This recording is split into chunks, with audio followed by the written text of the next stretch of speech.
Hi, welcome to Bafundi Academy. My name is Rodgers Otom, and I will be one of your teachers in the subject of biology alongside Cecil Zera and Timothy Tansey. Now, biology is just the study of life processes. Have you ever imagined that all you study in biology are just the characteristics of living things? Now, we are going to dig deep into the topic of growth and development, which is actually the last topic in Form 3 biology. So we will do a recap of characteristics of living things.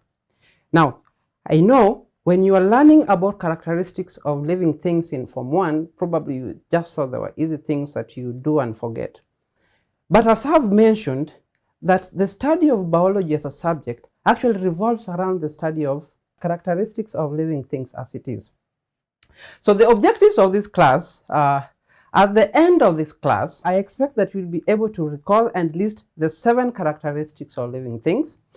I also expect that at the end of this class, you'll be able to explain the meaning of life by the use of the 7 characteristics of living things. Now, I just want to pause and ask you a question. Can you define life?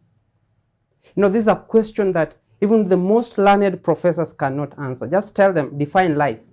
So let me pause and ask you, define life. You cannot define life. Now, because we cannot define life, okay, we as humans are only able to, try to understand life by defining characteristics of life. So the third one is to relate. The third objective at the end of this class, I expect you to relate the study of biology with the characteristics of living things. So what are these characteristics of living things? There were 7 in number, okay? And I know you may have simple mnemonics of memorizing the 7 characteristics of living things. And some might use the mnemonic Mrs. Gren.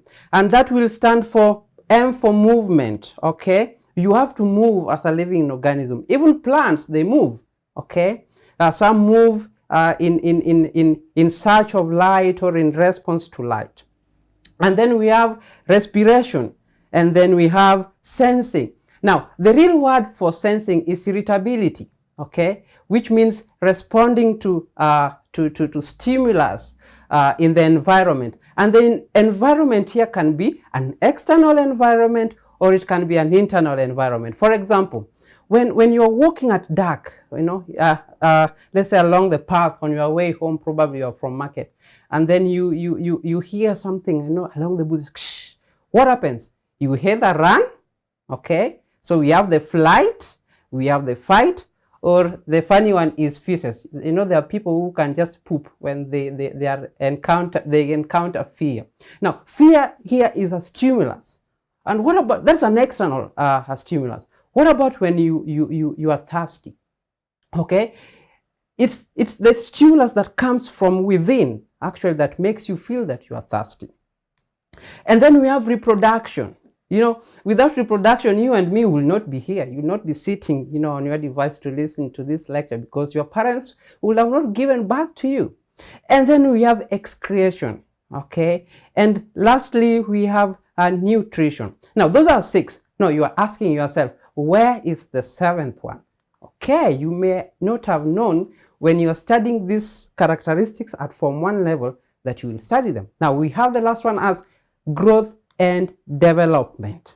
And that is the topic that we will be studying. Now, let me tell you something of interest. Biology, as I had mentioned, is not, something abstract where you study an island, let's say Migingo Highland, then you go to Ndere Highland. No. Biology is a topic that correlates with each other. For example, let me tell you how these things correlate. Let's say you are thirsty, or you are hungry, you feel hungry, and you need food, okay? What is the first thing? You will receive a stimulus, okay? And irritability kicks in that you will actually move to go look for food. So that movement, okay, is a characteristic of living things. And then what do you do else? When you find that food, you eat in order to obtain nutrients. Now that is nutrition, okay? And after you have eaten, You need to convert these nutrients such as carbohydrates, proteins, lipids into actual energy that can help you to do work, or energy that can help you to grow. You actually need energy to grow. Okay, so we have combined those 5. Now, after you have added that energy, you need to eliminate waste, and that brings us to excretion. Okay, and I want you to take note of the spelling of excretion. There are people who write excretion. Okay, that is not right. And then energy also helps us, with reproduction. Okay, if you don't have energy, you will not reproduce. Okay, it's actually energy intensive activity. So at this point, I would want to pause and ask you, do you have any question related to the 7 characteristics of living things? If you don't have, well and good. If you have, then head over to our discussion forum, post the questions. I hope your fellow colleagues will be able to help you with answering the questions, and if it reaches my attention, I will also be able to help you with the same. So thank you so much for enjoying this particular lecture. I hope to see you in the next class as we start to look in depth about growth and development. So see you in the next lesson.